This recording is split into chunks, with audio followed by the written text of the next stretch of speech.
नमस्कार, मैं हूं श्वेता सिंह और सीधे लद्दाख से आप देख रहे हैं खबरदार। क्योंकि देश में बाकी चीजों के साथ साथ लद्दाख में लाइन ऑफ एक्चुअल कंट्रोल पर जो कुछ चल रहा है उस पर नजर रखना उतना ही जरूरी है। यहां की रिपोर्ट हम आपको दिखाएंगे, लेकिन उससे पहले सबसे पहले खबरदार में रोज की परंपरा के हिसाब से हम आपको दिखाते हैं खबरदार के लेंस से आज किन खबरों को किस तरीके से हम परख कर आपके सामने रखने वाले हैं। सबसे पहली जो खबर जिसे हम खबरदार के लेंस से परखेंगे वो हम आपको बता देते हैं। महाराष्ट्र की उद्धव सरकार से अभिनेत्री कंगना रनौत की जंग का आज का एपिसोड हम आपको दिखाएंगे। कंगना आज राज्यपाल भगत सिंह कोश्यारी से मिलने गई थी। कंगना के इस तेवर का विश्लेषण करने वाले हैं। आमतौर पर जब किसी राज्य में सरकार से विपक्ष की तनातनी होती है तो मामला राजभवन की चौखट तक पहुंचता है। ऐसे में क्या कंगना महाराष्ट्र में विपक्ष की नेता जैसे अंदाज दिखा रही हैं? विश्लेषण नंबर 2, बड़ी खबर यह कि कंगना से चल रही आर पार के बीच महाराष्ट्र के मुख्यमंत्री उद्धव ठाकरे आज मीडिया के सामने आए। अपनी प्रेस कॉन्फ्रेंस में उन्होंने कंगना पर ज्यादा कुछ तो नहीं बोला, लेकिन यह जरूर कहा कि मेरी खामोशी मेरी कमजोरी नहीं है। मुख्यमंत्री उद्धव राज्य के मसलों पर अपनी बात रखते गए, लेकिन आज ही शिवसेना के सामना के जरिए न सिर्फ कंगना बल्कि अक्षय कुमार जैसे अभिनेताओं पर भी निशाना साधा गया, उनकी चुप्पी पर निशाना साधा गया। इसका विश्लेषण भी हम आपके लिए करेंगे। दिल्ली हिंसा पर विस्फोटक दावा हमारा विश्लेषण नंबर 3 है। फरवरी में हुई दिल्ली हिंसा की जांच को लेकर मामला गर्मा गया है। दिल्ली हिंसा पर पुलिस की सप्लीमेंट्री चार्जशीट में सीपीएम के महासचिव सीताराम येचुरी, स्वराज अभियान के योगेंद्र यादव समेत राजनीतिक और सामाजिक तौर पर सक्रिय लोगों के नाम है। हालांकि येचुरी और योगेंद्र यादव चार्जशीट में आरोपी के तौर पर नहीं रखे गए, लेकिन हिंसा पर आरोपों से बचे नहीं है और इसीलिए इस पर जोरदार राजनीतिक संग्राम छिड़ गया है। मैंने आपसे चीन बॉर्डर के माहौल को बताने का वादा किया है। आज मैं आपको चीन को सबक सिखाने वाले सीक्रेट सैनिकों के गांव से एक स्पेशल रिपोर्ट दिखाने वाली हूं। थोड़ी देर में आप टीवी पर स्पेशल फ्रंटियर फोर्स के जवानों का पहला इंटरव्यू देखेंगे। चीन बॉर्डर से एक्सक्लूसिव यह भी है कि एलएसी पर अरुणाचल बॉर्डर से हमने एक एक्सक्लूसिव रिपोर्ट तैयार की है। हम अरुणाचल बॉर्डर से चीनी सेना के अपहरण उद्योग का पर्दाफाश करने वाले हैं। लेकिन खबरदार में सबसे पहले हम कंगना रनौत के तेवरों से उठे घमासान की बात करेंगे। कंगना रनौत आज महाराष्ट्र के राज्यपाल भगत सिंह कोश्यारी से मिलने गई। कल ही यह तय हो गया था कि शाम 4:30 बजे उनकी मुलाकात होगी, तो आज वहां पर पहुंची। किस तरीके से उद्धव ठाकरे सरकार ने उनके साथ तमाम चीजें की हैं, क्या ज्यादतियां उनके साथ की हैं, उस पर वहां पर उनकी बातचीत हुई। कंगना रनौत जब बाहर निकल कर आई तो उन्होंने राज्यपाल की तुलना राज्य के गार्जियन के तौर पर कर दी और साथ ही यह भी कहा कि जो राज्य की निर्वाचित सरकार है वो तो बीजेपी के एजेंट के तौर पर उन्हें देख रही है। लेकिन संजय राउत भी पीछे नहीं रहे। संजय राउत ने कंगना की राज्यपाल से मुलाकात से पहले और मुलाकात के बाद प्रेस कॉन्फ्रेंस की और बीजेपी पर भी निशाना साधा। अभिनेत्री कंगना रनौत के तरकश से इन दिनों जितने भी तीर निकल रहे हैं उसका निशाना सीधे महाराष्ट्र की सियासत के सिरमौर उद्धव ठाकरे पर ही है। आज वो उद्धव ठाकरे की शिकायत लेकर महाराष्ट्र के गवर्नर भगत सिंह कोश्यारी के पास पहुंची। बीएमसी की कार्रवाई को गैर कानूनी बताया, शिवसेना पर बदला लेने का आरोप लगाया, खुद के साथ अन्याय होने की बात कही। शाम करीब 4 बजे का वक्त मुकर्रर था और तय वक्त पर कंगना राज्यपाल भगत सिंह कोश्यारी के सामने थी। साथ में उनकी बहन रंगोली चंदेल भी थी। तस्वीरों से यही जाहिर हो रहा है कि बातचीत खुशनुमा माहौल में हुई, लेकिन तस्वीरों में जो दिख रहा है मामला उससे ज्यादा संजीदा है। 45 मिनट की मुलाकात में कंगना रनौत ने राज्यपाल भगत सिंह कोश्यारी से तमाम बातें कही होंगी, लेकिन जब बाहर आई तो शिवसेना पर कुछ नहीं बोला, बल्कि खुद के अन्याय की बात कही और इंसाफ की मांग की। I had a meeting with His Excellency the Governor of Maharashtra, Bhagat Singh Koshyari, और मैंने उनसे मुझे जो भी मेरे साथ अन्याय हुआ है उसके बारे में बात की। वो हमारे सबके गार्डियन हैं यहाँ पे एंड जिस तरह से मेरे साथ सुलूक हुआ है उस बारे में मैंने वही बात की। वही हमारी आज ब्रीफ जो भी मीटिंग हुई उसके बारे में मैंने उन्हें बताया एंड आई होप कि justice be given to me. Shiv Sena इस मुलाकात के पीछे बीजेपी की सोची समझी राजनीति देख रही है। संजय राउत ने कहा, हम तैयार हैं, सरकार को परेशान करने की कोशिश होती रहेगी। अगर हमको यहाँ सरकार चलानी है, हम चलाएंगे इस प्रकार से, तो हमको इस प्रकार की तकलीफें होगी। गवर्नर हाउस से होगी, केंद्र सरकार से होगी, अपोजिशन से होगी। मैंने आपको पहले भी कहा है जब से महाराष्ट्र में सरकार बनी है तब से ऐसा एक दिन भी नहीं गया कुछ लोगों के घर में, दफ्तरों में, कि सरकार के खिलाफ साजिश नहीं हुई। छोटे छोटे मुद्दे, छोटी छोटी बातों के ऊपर पकड़कर, किसी का बयान को पकड़कर सरकार के खिलाफ कोई आंदोलन करे या कोई बयान दे या कोई दिल्ली से कोई ताकत लगा दो।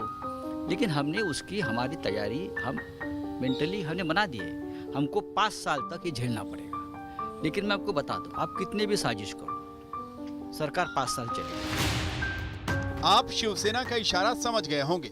वो मान रही है कि हर खेल के पीछे बीजेपी है। राज्यपाल से मिलने से करीब 2 घंटे पहले 2:26 पर कंगना ने संजय राउत पर जोरदार हमला बोला था। बीजेपी से समर्थन मांगने के संजय राउत के आरोपों का जवाब देते हुए कंगना ने लिखा, वाह, कितना दुर्भाग्यपूर्ण है कि बीजेपी एक ऐसे शख्स को बचा रही है जिसने ड्रग माफिया की पोल खोली। इसकी जगह बीजेपी को शिवसेना नेताओं का मेरा मुंह तोड़ने, लिंच और रेप कर देना चाहिए।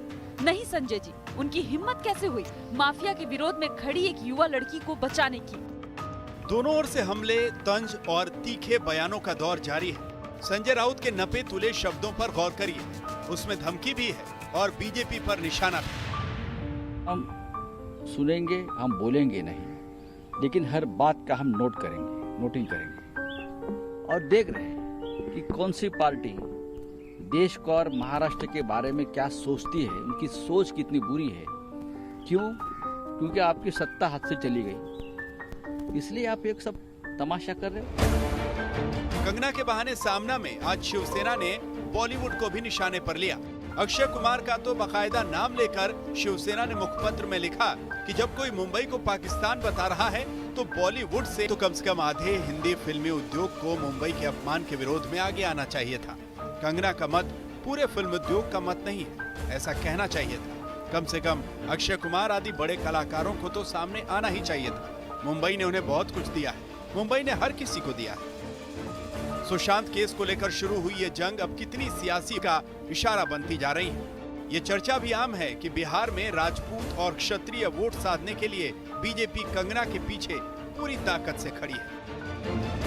मुंबई से मौसमी सिंह, कमलजीत संधू, विद्या और अमित त्यागी के साथ आज तक ब्यूरो। अच्छा, इस दौरान बहुत कुछ हुआ है। एक तो कंगना वाला मामला हुआ है जिस पर उद्धव ठाकरे ने कुछ नहीं कहा था। दूसरा, पूर्व नेवी अफसर के ऊपर जिस तरीके से हमला किया सैनिकों ने और उसके बाद उनकी गिरफ्तारी होकर उनकी रिहाई अचानक हो गई। तो ये सारे मुद्दे विवाद का बहुत बड़ा कारण बन रहे थे। आखिरकार आज उद्धव ठाकरे ने अपनी जुबान खोली और 40 मिनट तक बोले। क्या क्या उन्होंने कहा है वो हम आपको बताते हैं। रिपोर्ट दिखाने से पहले उद्धव ठाकरे ने यह कहा कि मुंबई को बदनाम करने की साजिश हो रही है। उन्होंने कहा कि मेरी खामोशी को कमजोरी न समझे, सियासी साइक्लोन में झेलता रहा हूं। उद्धव ने आज किसानों की बात की, गरीबों की बात की, कोरोना की बात की, लेकिन उन्होंने न ही कंगना विवाद पर कुछ बोला, न ही पूर्व नेवी अफसर से शिवसैनिकों की गुंडागर्दी पर मुंह खोला। सुशांत केस पर भी उद्धव ठाकरे चुप ही रहे। उद्धव ठाकरे की इस चुप्पी का मतलब आखिर क्या है?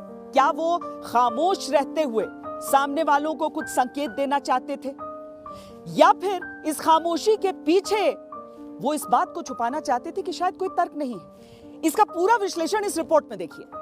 फ्रीडम ऑफ स्पीच तो महाराष्ट्र में तो हम देख रहे हैं कि 1 साल से है ही नहीं। बहुत इंतजार था कि जब कभी भी महाराष्ट्र के मुख्यमंत्री उद्धव ठाकरे सामने आएंगे तो अपने जाने माने अंदाज के मुताबिक खुलकर बोलेंगे।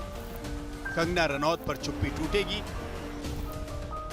नेवी अफसर से शिव सैनिकों की मारपीट पर कुछ तो बोलेंगे, रिया चक्रवर्ती के ड्रग कनेक्शन पर मुंबई पुलिस की घोर चुप्पी पर भी सीएम का मौन खत्म होगा। लेकिन अपने 38 मिनट के भाषण में सीएम उद्धव ठाकरे ने तमाम विवादित मुद्दों पर चुप्पी साधना ही ठीक समझा। हालांकि इशारों और संकेत की भाषा में ये बोल गए कि जो हो रहा है वो महाराष्ट्र को बदनाम करने की साजिश है और कोरी राजनीति से ज्यादा कुछ नहीं। पण राजकारणाबद्दल आणि एकूणच महाराष्ट्राच्या बदनामीचा जो काही डाव आखला जातोय त्याच्याबद्दल एकदा मात्र मी जरूर मुख्यमंत्री पदाचा मास्क हा थोडा वेळ बाजूला ठेवून आपल्याशी बोलणार आहे। त्यातले सुद्धा धोके आणि एकूण ज्या काही गोष्टी आहेत त्या आपल्यासमोर मी नक्की मांडणार आहे। मी बोलत नाही याचा अर्थ असं नाही की माझ्याकडे उत्तर नाही, पण एक मुख्यमंत्री पदाच्या खुर्चीवरती बसलेला आहे, त्याला साजेसं काम आपल्याला करावं लागते. एकूण महाराष्ट्रामध्ये सगळं काही वाताहत झालेले आहे असं नाहीये. उद्धव ने बता दिया कि उनकी खामोशी को कमजोरी न समझें. वो बोलेंगे जरूर, लेकिन अभी मुख्यमंत्री के लिए कोरोना ज्यादा जरूरी है. मराठा आरक्षण पर लोगों को समझाना है. किसानों की समस्या से सरकार को सामना करना है. महाराष्ट्र सरकार याही प्रतिकूल परिस्थितीमध्ये, मग ते पूर्व विदर्भातील पूर परिस्थिती असेल, निसर्ग चक्रीवादळाचा फटका असेल, मधल्या काळात अघोषित एक वादळ मुंबईमध्ये येऊन गेलं म्हणजे निसर्गाचं. उद्धव ठाकरे ने वक्त पर जवाब देने की बात कहकर पल्ला झाड़ लिया, लेकिन उन्होंने शिवसेना को खुली छूट दे दी है. सामना के संपादकीय का पन्ना इसका सबूत है. सामना में जो लिखा गया है वो देखिए और समझिए कि शिवसेना क्या बोल रही है और कहां पहुंचने की कोशिश कर रही है. एक अभिनेत्री मुंबई में बैठकर महाराष्ट्र के मुख्यमंत्री के प्रति तू तड़ाक की भाषा बोलती है. उस पर महाराष्ट्र की जनता द्वारा कोई प्रतिक्रिया नहीं दी जाती है. अवैध निर्माण पर हथौड़ा चला तो राम मंदिर बताकर ड्रामा किया. मुंबई को पाकिस्तान कहना और अवैध निर्माण की सर्जिकल स्ट्राइक पर छाती पीटना, ये कैसा खेल? दरअसल सामना में कंगना के विवादित बयान को लेकर शिवसेना ने बड़ी राजनीतिक चाल चली है. कंगना ने मुंबई को पाकिस्तान कहा, बीएमसी को बाबर कहा और अब शिवसेना ने इसे महाराष्ट्र की अस्मिता से जोड़ दिया है. उद्धव ठाकरे को बोले गए तू तड़ाक की भाषा को भी मुंबई की प्रतिष्ठा से जोड़ा गया. सामना में लिखा गया, लोगों को ध्यान रखना चाहिए कि महाराष्ट्र की कमान ठाकरे के हाथ में है. ठाकरे महाराष्ट्र के स्वाभिमान का ब्रांड है. जिस दिन ब्रांड ठाकरे का पतन होगा, उस दिन से मुंबई का पतन होना शुरू हो जाएगा. शिवसेना ने एक तीर से दो निशाना साधा. पहला ये कि कंगना के बयान से आम मराठी की भावनाओं को ठेस पहुंची है, तो दूसरा ये कि उसके पीछे कोई और नहीं बीजेपी है, जो उसके सत्ता में आने के बाद बुरी तरह जली भुनी बैठी है. एक अगर वो चाहते हैं कि ऐसे सब करने से हमारी सरकार ढीली पड़ जाएगी या टूट जाएगी, हम लोग ऐसा नहीं है. हम बहुत मजबूत मन के आदमी हैं. हमारे मन की बात भी ऐसी निकल के आती है कभी कभी, तो उसकी रिएक्शन हो जाती है. आप करते रहिए इस प्रकार के कारनामे हमारे खिलाफ, पार्टी के खिलाफ, सरकार के खिलाफ, राज्य के खिलाफ, मुंबई के खिलाफ. हम उतने मजबूत होते जा रहे हैं कि ये जानबूझकर साजिश महाराष्ट्र के खिलाफ हो रही है. लेकिन कंगना विवाद के बीच में शिव सैनिकों ने एक पूर्व नेवी अफसर को बुरी तरह पिटाई की तो सरकार के खिलाफ आक्रोश भड़का. शिवसेना बैकफुट पर गई. यहाँ मराठी अस्मिता से जोड़ने का सवाल नहीं था, तो संजय राउत ने नया सवाल उठा दिया. इस देश में बहुत से राज्यों में इस प्रकार के हमले एक सर्विस हो गए हैं, हत्या भी हो गई है. कितने लोगों के साथ, उनके परिवार के साथ देश के रक्षा मंत्री ने बात की है, आप मुझे बताइए.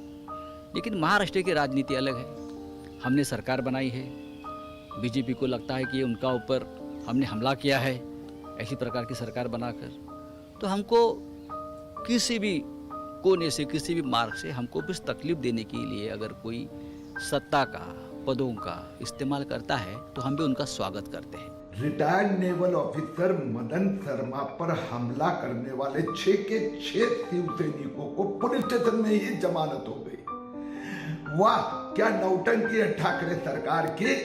वहां पत्रकार को 4-4 दिन जमानत नहीं होती और यहाँ पर वाह रे ठाकरे सरकार. शिवसेना इस पूरे विवाद को राजनीति के चश्मे से देख रही है. यही वजह है कि उद्धव ने आरोपों का जवाब मराठा आरक्षण, कोरोना और किसानों के मुद्दे पर जवाब देकर दिया. ऐसा करके शिवसेना अपने परंपरागत वोटरों को भले साध रही हो, लेकिन इससे क्या उसके कार्यकर्ताओं पर लगे गुंडागर्दी के आरोप धुल जाएंगे? मुंबई से मौसमी सिंह, कमलजीत संधू, विद्या और अमित त्यागी के साथ आज तक ब्यूरो.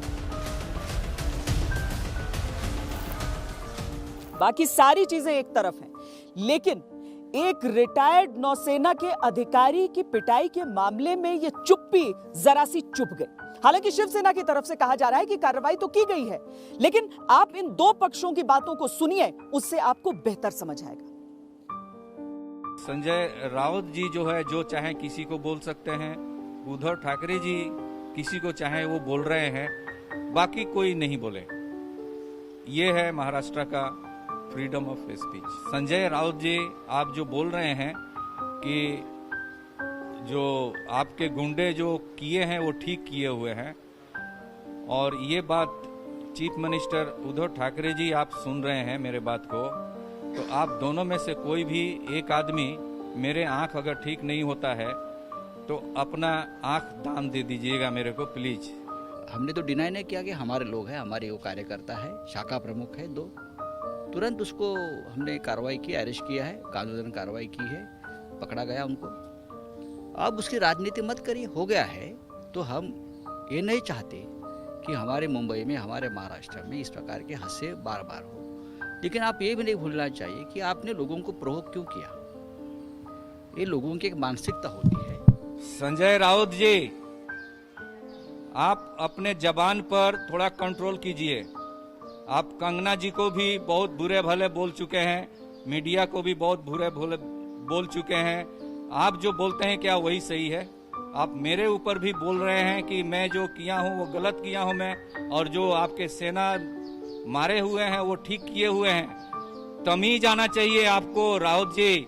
आपके देख करके आपका बच्चा भी आपका संस्कार ले रहा होगा और वो इसी तरह से निकलेगा। माता पिता का जो संस्कार होती है वो बेटे में जाता है, और जो बेटा जो बात करता है, जिस तरह का उसका संस्कार होता है, उसका बैकग्राउंड, उसका परिवार, दादा परदादा के ऊपर असर होती है। तो प्लीज कृपया करके इस तरह का व्यवहार मत करो मीडिया में। आप अपना संस्कार ठीक करो ताकि आपका बेटा आगे चल करके आपका इज्जत रख सके। देखो, क्रिटिसाइज तो करना उनका अधिकार है, चाहे कोई एक्स नेवी ऑफिसर हो, चाहे पत्रकार हो, चाहे अपोजिशन के हमारे साथी हो, वो तो हम मानते हैं, मानना भी चाहिए। हम भी करते हैं, हमने भी किया है, हमने जरूर किया है, करते भी रहेंगे। हमारे ऊपर क्रिटिसाइज करता है, हमारे काम के ऊपर, हमारे जो पॉलिसीज है या हमसे कोई गलती होती है तो जरूर करना चाहिए। यही मार पिटाई क्यों फिर इस तरह करिए? तो बात ऐसी है कि ये मार पिटाई तो हमने नहीं किसी को बोला कि आप मार पिटाई करो। एक स्पॉन्टेनियसली कुछ लोग जाकर करते हैं, तो हमने तुरंत, अगर हमारी सरकार है, रिग्रेटेबल है, हम मानते हैं रिग्रेटेबल है ये इंसिडेंट। नहीं, जिसने किया है अभी रिग्रेटेबल है। तो अभी देखो कि कार्टूनिस्ट बाला साहब ठाकरे की पार्टी में ऐसी असहिष्णुता कि वो एक कार्टून पर इस तरीके से बिफर जाए, और वो भी एक पूर्व सैनिक हिंदुस्तान का। बहरहाल, दिल्ली में जो दंगे हुए थे इस साल फरवरी में, उसकी जांच चल रही थी। सप्लीमेंट्री चार्जशीट आज जब सामने आई, जब वो दाखिल की गई है, उसके बाद सियासी भूचाल आ गया है और उंगलियां ये उठाई जा रही हैं कि जो लोग थे, जो दोषी थे, उन पर नहीं कार्रवाई हुई, बल्कि अपनी राजनीतिक रंजिश निकालने का तरीका इसे अब बनाया जा रहा है। आप खुद फैसला लीजिए। हम हाइलाइट्स आपको दिखा देते हैं इस चार्जशीट की। फरवरी की दिल्ली हिंसा पर राजनीति का पार्ट 2 शुरू हो गया है। इस बार वजह बनी है दिल्ली हिंसा पर पुलिस की सप्लीमेंट्री चार्जशीट। इस सप्लीमेंट्री चार्जशीट में पुलिस ने सीपीएम के महासचिव सीताराम येचुरी का नाम लिखा है। आरोप पत्र में स्वराज अभियान संगठन खड़ा कर राजनीतिक दल बनाने वाले एक्टिविस्ट योगेंद्र यादव का नाम है। नाम है दिल्ली यूनिवर्सिटी के प्रोफेसर अपूर्वानंद का। नाम है जेएनयू के प्रोफेसर और अर्थशास्त्री जयति घोष का। साथ ही पुलिस की चार्जशीट में नाम है डॉक्यूमेंट्री फिल्म निर्माता राहुल रॉय का। हालांकि दिल्ली पुलिस ने साफ किया है कि येचुरी, योगेंद्र यादव और जयति घोष आरोपी नहीं है, लेकिन चार्जशीट में उनका नाम आना ही राजनीतिक तूफान को खड़ा कर गया है। फरवरी में जब दिल्ली की हिंसा हुई, तब सीए विरोधी हंगामा पूरे देश में हो रहा था। दिल्ली में चुनाव का माहौल भी गर्म था और इसी सब के बीच अमेरिका के राष्ट्रपति डोनाल्ड ट्रंप भारत आए थे और उनके दौरे के दौरान ही दिल्ली हिंसा से दो चार हुई थी। दिल्ली में हिंसा भड़कने के ऐन पहले सीए विरोधी जाम को खाली करवाने के लिए दिल्ली बीजेपी के नेता कपिल मिश्रा का ये बयान सुर्खियों में आया था। डीसीपी साहब हमारे सामने खड़े हैं। मैं आप सबके बिहाफ पे ये बात कह रहा हूँ, ट्रंप के जाने तक तो हम शांति से जा रहे हैं, लेकिन उसके बाद हम आपकी भी नहीं सुनेंगे अगर रास्ते खाली नहीं हुए तो। ठीक है। बीजेपी के विरोधियों का एक वर्ग दिल्ली हिंसा के लिए कपिल मिश्रा के इसी बयान को आज तक जिम्मेदार ठहराता है। लेकिन दिल्ली पुलिस की जांच हिंसा की वजहों की एक अलग ही तस्वीर पेश करती है। जिस सप्लीमेंट्री चार्जशीट में येचुरी और योगेंद्र यादव जैसे लोगों का नाम है, वो दिल्ली हिंसा मामले में गिरफ्तार 3 आरोपियों के इकबालिया बयान के आधार पर दाखिल की गई है। ये 3 आरोपी हैं पिंजरा तोड़ ग्रुप की सदस्य और जेएनयू की छात्राएं देवांगना कलिता और नताशा नरवाल, साथ ही जामिया मिलिया इस्लामिया की छात्रा गुलफिशा फातिमा। ये तीनों आरोपी छात्राएं यूएपीए कानून के तहत जेल में बंद हैं। पुलिस की चार्जशीट कहती है कि तीनों ने कबूला है कि किस तरह एक राजनीतिक साजिश के तहत हिंसा की एक तरह से स्क्रिप्ट लिखी गई। चार्जशीट के दावों के मुताबिक गुलफिशा फातिमा ने पुलिस को दिए बयान में कहा है कि सीताराम येचुरी और योगेंद्र यादव जैसे बड़े नेता भीड़ को उकसाने के लिए आने लगे थे। चार्जशीट में गुलफिशा के बयान के हवाले से लिखा गया है कि प्रोफेसर अपूर्वानंद ने कहा था कि इसी यानी जामिया कोऑर्डिनेशन कमेटी दिल्ली में 20 से 25 फरवरी के बीच आंदोलन करवा रही है। आंदोलन का मकसद सरकार की छवि को ऐसे दिखाना है कि वो मुसलमानों के खिलाफ है। ये तभी होगा जब सीए विरोध की आड़ में हिंसा हो। जामिया की छात्रा गुलफिशा के बयान में भीम आर्मी के नेता चंद्रशेखर, यूनाइटेड अगेंस्ट हेट के एक्टिविस्ट और पूर्व जेएनयू छात्र उमर खालिद, वकील महमूद ब्राचा, पूर्व विधायक मतीन अहमद और आप विधायक अमानतुल्लाह खान का नाम भी है। पुलिस ने चार्जशीट के जरिए कोर्ट में बताया है कि जेएनयू छात्राओं देवांगना कलिता और नतीशा नरवाल ने कहा है कि उन्होंने दिसंबर 2019 में दरियागंज का विरोध और 22 फरवरी को जाफराबाद का चक्का जाम जयति घोष, अपूर्वानंद और राहुल रॉय के कहने पर आयोजित करवाया। एक ही जैसी भाषा में कोर्ट में रखे गए दोनों के इकबालिया बयान के मुताबिक देवांगना कलिता और नताशा नरवाल ने अपने बयान में कहा है कि जयति घोष, अपूर्वानंद और राहुल रॉय ने सीए के विरोध के लिए किसी भी हद तक जाने को कहा था। हालांकि ये अभी आरोपियों के बयान भर हैं। कोर्ट में इन बयानों को सबूत के तौर पर पेश नहीं किया जा सकता। दिल्ली पुलिस के बयान में भी साफ कहा गया है कि इकबालिया बयान रिकॉर्ड किया गया है। कोई सिर्फ इकबालिया बयान के आधार पर आरोपी नहीं बनता। सबूत मिलने पर ही आगे की कानूनी कार्रवाई होगी। मामला अभी कोर्ट में है। लेकिन ऐसे विस्फोटक दावों वाली ये चार्जशीट ऐसे समय में आई है जब सोमवार से संसद का सत्र शुरू हो रहा है। तंसीम हैदर के साथ हिमांशु मिश्रा, दिल्ली आज तक। तो दिल्ली पुलिस की ये जो सप्लीमेंट्री चार्जशीट है उसमें तमाम राजनीतिक नामों को अगर हम देखें तो सबसे बड़ा नाम जो है वो सीताराम येचुरी का आता है। अब येचुरी सीधे तौर पर आरोपी तो नहीं है, लेकिन जिस संदर्भ में नाम जोड़ा गया है उनका, तो उनका जो स्टेटमेंट है वो हम आपको बता देते हैं। येचुरी ने कहा कि दिल्ली पुलिस बीजेपी की केंद्र सरकार और गृह मंत्रालय के नीचे काम करती है। उसकी ये अवैध और गैर कानूनी हरकतें बीजेपी के शीर्ष राजनीतिक नेतृत्व के चरित्र को दर्शाती हैं। वो विपक्ष के सवालों और शांतिपूर्ण प्रदर्शन से डरते हैं और सत्ता का दुरुपयोग कर हमें रोकना चाहते हैं। सीताराम येचुरी की तरफ से ये बातें की गई हैं। तीखा प्रहार, तीखा पलटवार एक तरह से कहें, चूंकि सप्लीमेंट्री चार्जशीट में सीताराम येचुरी का नाम आ चुका है। लेकिन एक तरफ सीताराम येचुरी का नाम है, दूसरी तरफ योगेंद्र यादव का नाम है। अब योगेंद्र यादव का नाम जब इसमें सामने आया, हर तरफ से राजनीतिक रंजिश की बात तो हो रही थी। योगेंद्र यादव ने कहा कि ये सिर्फ एक चुटकुला है। दिल्ली पुलिस ने एक सप्लीमेंट्री चार्जशीट दाखिल की है जो फरवरी में दिल्ली में दंगे हुए थे उससे रिलेटेड। उसमें एक आरोपी के बयान में आपका नाम आया है। मतलब मेरा नाम दिल्ली पुलिस द्वारा डलवाया गया है। देखिए ये बयान क्या होते हैं। ये कोई किसी गवाह ने मजिस्ट्रेट के सामने दिया, ईमानदार गीता पे शपथ लेके दिया बयान नहीं है। ये पुलिस की अपनी रिकॉर्डिंग है कि हमें किसी व्यक्ति ने क्या बताया। इसके नीचे उन्होंने साइन करने से भी इनकार कर दिया है। ये वो बयान है। मैं समझता हूं ये तो अभी सिर्फ एक चुटकुला है। पूरा कॉमेडी शो आना भी बाकी है। लोगों का मन सुशांत राजपूत और कंगना रनौत की कहानी से अब थकने लगा है। अब नई कहानी की जरूरत है। और आप देखिएगा, अब आपको नए नए षड्यंत्र बताए जाएंगे, व्हाट्सएप के छुपे हुए मैसेज दिखाए जाएंगे, और वो वीडियो जो सारी दुनिया को हमेशा उपलब्ध थे वो नहीं दिखाए जाएंगे। आज भी मेरी एक एक स्पीच पब्लिक में है। आप एक सेंटेंस तो निकाल दीजिए जिसमें मैं हिंसा की बात कर रहा हूं, उकसा रहा हूं, भड़का रहा हूं। तो दिल्ली पुलिस की ये जो सप्लीमेंट्री चार्जशीट है उस पर समूचा विपक्ष भड़क रहा है और समूचा विपक्ष एक सुर में केंद्र सरकार पर प्रहार कर रहा है। कांग्रेस पार्टी की तरफ से भी तीखी प्रतिक्रियाएं आई हैं। वहां से पी चिदम्बरम ने अपनी तरफ से इस सप्लीमेंट्री चार्जशीट को लेकर यहां तक कह दिया कि इस चार्जशीट को देखकर ऐसा लगता है कि पुलिस ने आपराधिक न्याय व्यवस्था का मजाक बना दिया है। तो हर तरफ से सारी पार्टियां भारतीय जनता पार्टी पर प्रहार कर रही हैं, दिल्ली पुलिस की इस जांच पर और इस सप्लीमेंट्री चार्जशीट पर सवाल उठा रही हैं।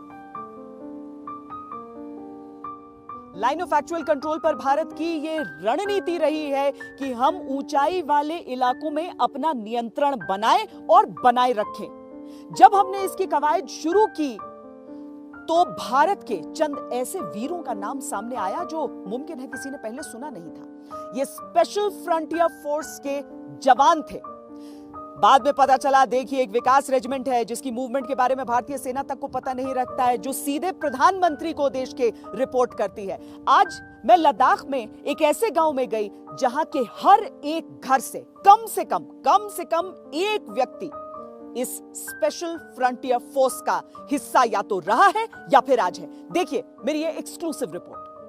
दशकों से जो वीर अनजान रहे, गुमनाम रहे, स्पेशल फ्रंटियर फोर्स की वीरता की जो गाथाएं दुनिया में अनसुनी रही, अब सबके सामने आ रही हैं एक एक करके। बहुत सारे कारण हैं इसके, क्योंकि जो पराक्रम यहां देखने के लिए मिला है ईस्टर्न लद्दाख में, उससे पहले कई बार ये अपना पराक्रम दिखा चुके हैं। लेकिन मुमकिन है कि इस दफा जो सरकार की नीति है वो भी बदल रही है, इसीलिए ये कहानी हमारे सामने है। और आज हम आपको अगलिंग नाम के एक गांव में लेकर आए हैं लद्दाख के, जहां के हर घर से कम एक व्यक्ति स्पेशल फ्रंटियर फोर्स का हिस्सा है। पहले व्यक्ति भी हैं जो स्पेशल फ्रंटियर फोर्स का हिस्सा बने, यानी जो शुरुआत से जुड़े रहे इस फोर्स के साथ। पहले सीक्रेट रहता था हमेशा, और अब जो है वो सबको पता चल रहा है विकास रेजिमेंट के बारे में। सीक्रेट पहले रहता था, अब पता चल रहा है। अब आपको लग रहा है मोराल बहुत बढ़ रहा होगा सब जो फाइटर्स हैं। हाँ, ये जो अभी आजकल जो जैसे जो है ना, हम लोग जो कम जो है ना काफ़ी जो है किया हुआ है इंडिया फौजों के साथ, सब कुछ काम में अब हो गया था, लेकिन फिर भी ये खोला करके नहीं बोल सकता है उसी टाइम। आजकल तो थोड़ा बहुत खोल करके बताता है ना, तो फिर हमें भी ऐसे बोलते हैं, नहीं तो मैं इसे बोलने वाला नहीं था। वरना वाकई यहाँ पर कोई भी इस सीक्रेट फोर्स के बारे में नहीं बताता है। आपने सर किस साल में ज्वाइन किया? मैंने 62 में ज्वाइन किया था। अच्छा, 62 में ही, जब पहली बार आप लोगों को ये भी लगा कि आपके साथ गलत किया है चाइना ने। आज चाइना क्यों डरता है एसएफएफ से? चाइना इसलिए डरता है कि वो छोड़ेगा नहीं, हमें जो जितना आदमी बचेगा तब भी हैंड ओवर नहीं करता है। मतलब अपने आखिरी दम तक आप लोग? हाँ, ये लगता है ना। इसी वजह से अभी चाइना ने हिस्सा किया था, उन्हें खुद हमारा मेरा के लिए चाइना 12 सिपाही चाहिए मेरा को लड़ने के लिए। अच्छा, तब तो नहीं लड़ सकता है ऐसे, वो तो खुद चाइना ने बताया था ये 62 में। हाँ, कि मतलब एक एसएफएफ के सोल्जर से लड़ने के लिए इनसे 12 चाइनीज लगते थे, तब भी नहीं कंट्रोल कर पाते। हाँ, तब तो हाँ हार जाता था।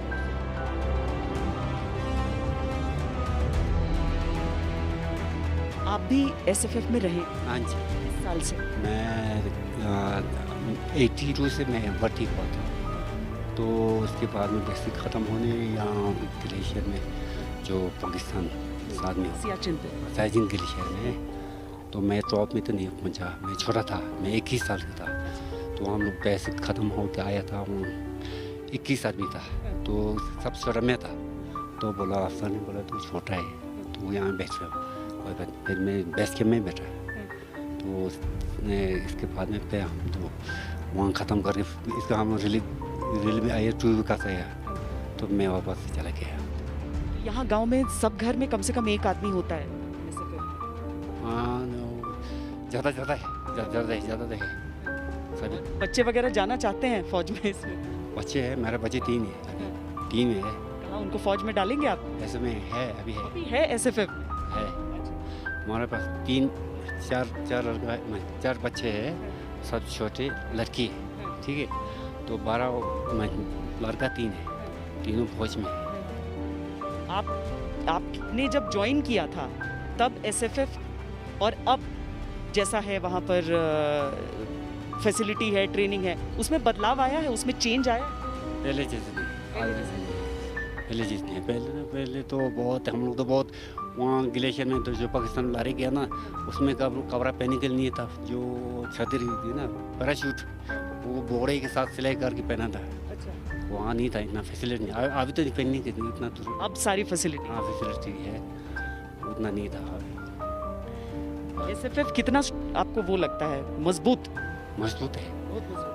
वो तो बोले होता है गुरुला है गुरुला ट्रेनिंग है। Guerrilla warfare perfect. हाँ जी है। सालों सालों का संघर्ष इन्होंने देखा है, लेकिन अब जिस तरह की चुनौती इनके सामने है, ये उम्मीद कर रहे हैं कि अगर अभी पूर्ण पराक्रम चीन ने हिंदुस्तान का देख लिया, स्पेशल फ्रंटियर फोर्स के इन जवानों का देख लिया, तो निश्चित ही एक बार के लिए पूरी समस्या का निपटारा हो जाएगा। बाकिर चो और कैमरा पर्सन सैयद मोहसिन के साथ श्वेता सिंह, लद्दाख आज तक। चीन के साथ हमारी एक सीमा अरुणाचल प्रदेश में भी लगती है। चीन की हमेशा गंदी नजर अरुणाचल प्रदेश पर रहती है। बयानबाजी तो छोड़िए, अभी कुछ दिन पहले आपको ध्यान होगा जब चीन के कुछ नागरिक भटकते हुए हिंदुस्तान आ गए थे, तो भारतीय सेना ने किस तरीके से उन्हें रेस्क्यू किया था और चीन वापस पहुंचाया था। लेकिन चीन की तरफ से क्या होता है? दरअसल भारत के 5 ऐसे नौजवानों को रिहा तो किया गया, लेकिन उसी के साथ जो सामने आ रही है तस्वीर, वो अपहरण के एक ऐसे काले धंधे की है कि चीन को शर्मसार होना चाहिए। तोच सिंगकम, प्रसाद रिंगलिंग, डोंगतू एबिया, तनु बाकर और नगरू दिरी 4 सितंबर को अरुणाचल प्रदेश के अपर सुबनसिरी जिले में चीनी सेना ने इन 5 युवकों को अगवा कर लिया था। कई दिनों तक छिपाने के बाद आखिरकार चीन को उन्हें छोड़ना पड़ा, लेकिन अपना गुनाह छिपाने से चीन फिर भी बाज नहीं आया। 5 युवकों को छोड़ दिया गया है। 5 युवक इस समय भारतीय सेना के साथ किबितू के इलाके में हैं। किबितू वो इलाका है जहां लगातार मीटिंग्स होती रही हैं। अगर कभी भी कोई दोनों सेना के कमांडर की मीटिंग होगी तो वहीं होती है। और इन सब के बीच में अब ये 5 युवक भारत तो आ चुके हैं, लेकिन ग्लोबल टाइम्स ने, जैसा आपने बताया, फिर एक बार आरोप प्रत्यारोप के तौर पर ये कह दिया है कि ये 5 भारत के जासूस थे, जो हंटर या फिर शिकारी या फिर युवक के भेष में चीन में भेजे गए थे। भारतीय सेना के लिए पोर्टर और गाइड का काम करने वाले ये युवक जंगल में शिकार के लिए गए थे। उसी समय उनका अपहरण कर लिया गया। समूह के 5 युवकों को चीनी सैनिक जबरन अपने साथ ले गए, जबकि 2 युवक किसी तरह बचकर अपने गांव लौट आए। इन दोनों ने ही लापता युवकों के घर में सूचना दी।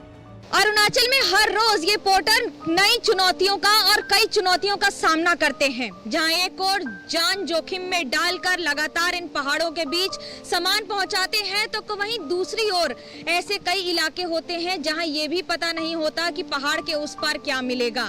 ऐसे में एक जगह से दूसरी जगह जाना जितना मुश्किल है, तो वहीं दूसरी ओर अपनी जान को बचाकर हर काम को अंजाम तक पहुँचाना उतना ही मुश्किल। सकने से अपना जाएगा, वो नहीं उठ सके तो से अपने गिरेगा तो मर जाएगा, अपना खुद का जानकारी से लेकर जाता है। अरुणाचल प्रदेश के इन 5 युवकों की वतन वापसी से उनके परिवार वाले अब सुकून में हैं। लेकिन अरुणाचल प्रदेश में पोर्टरों के लिए ये कोई नई बात नहीं है। पूर्वजों से हम लोग का ऐसे जगह होता है जहाँ में हम लोग एनुअली या 3-4 साल का बाद में कभी कभी उसमें हम लोग शिकार करता है, क्योंकि कोई लड़का उसमें से अपना जगह को वेरीफाई करने गया है और कोई शिकार के तौर पे कोई उसमें पोर्टर में काम किया है जो आर्मी का साथ में।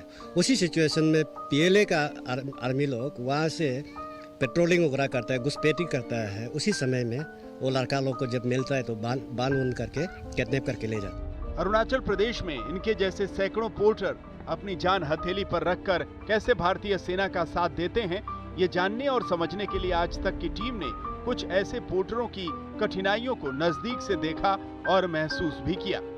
इस हैंगिंग ब्रिज का सहारा लेके पोर्टर, स्थानीय निवासी, आसपास के लोग आते जाते भी हैं। चुनौती सिर्फ यहाँ तक नहीं होती, चुनौती ये भी होती है कि अपने साथ इतना सारा सामान लेकर इस बैलेंस को बनाकर इस नदी के ऊपर इस पुल के जरिए पार करना अपने आप में खतरे से खेलने से कम नहीं होता है। इन सब के बीच में जहाँ स्थानीय निवासियों को तो आदत पड़ जाती है, तो वहीं दूसरी ओर अगर मौसम में अगर बारिश हो रही हो तो हो सकता है आपका पैर फिसलने लगे। कई जगहों पर लकड़ी टूटी हुई भी है, इसलिए आपको हर कदम भांप के, सोच के, देख के रखना पड़ेगा।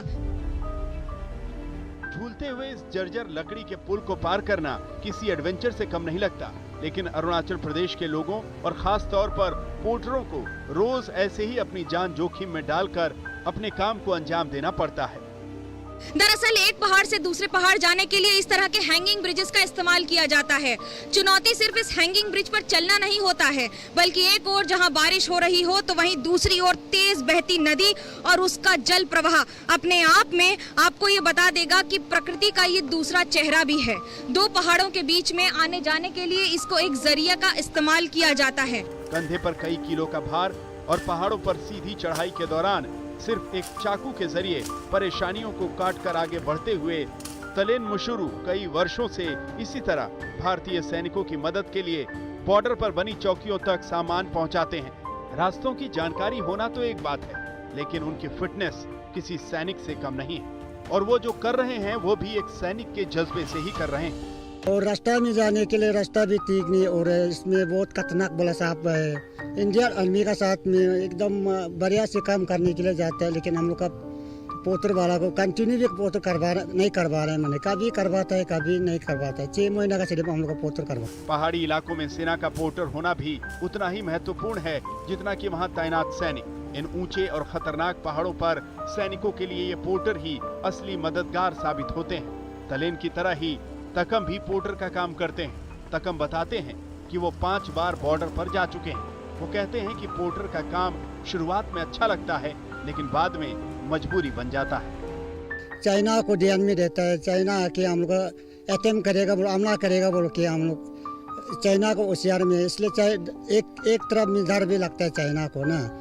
लेकिन हम लोग का इंडिया क्या कर रहा है पता नहीं। हम लोग का आदमी को आके इससे चिनके ले जाता है, कुछ भी नहीं करता है। हम लोग ने सिक्का मारपीट कबीले से खत्म भी कर दिया होगा।